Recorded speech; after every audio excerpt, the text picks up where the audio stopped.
We've been using resistors in almost all the projects up to this point, but we've never mentioned exactly what resistors do in a circuit. Here's an experiment to let us find out. One clue to what resistors do is found in their name. They resist, oppose the flow of electricity. This makes them handy for reducing voltages down to a desired value, for example. Very often, you'll see two or more resistors connected together in different ways in circuits. Notice in the schematic for this project that the resistors are connected one after another. You can see that the electricity will flow from one resistor to the other. This is called a series connection.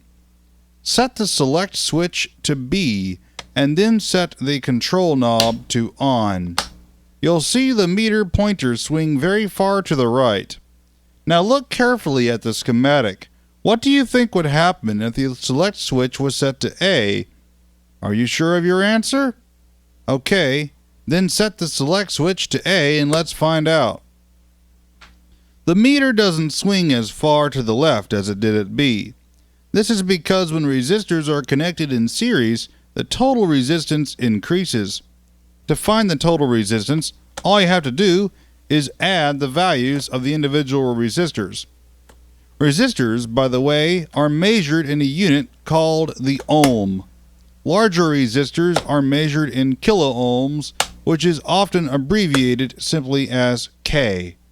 A kiloohm is 1,000 ohms. In our schematic, the two resistors are 33K and 47K. In series, they add up to 80K or 80,000 ohms.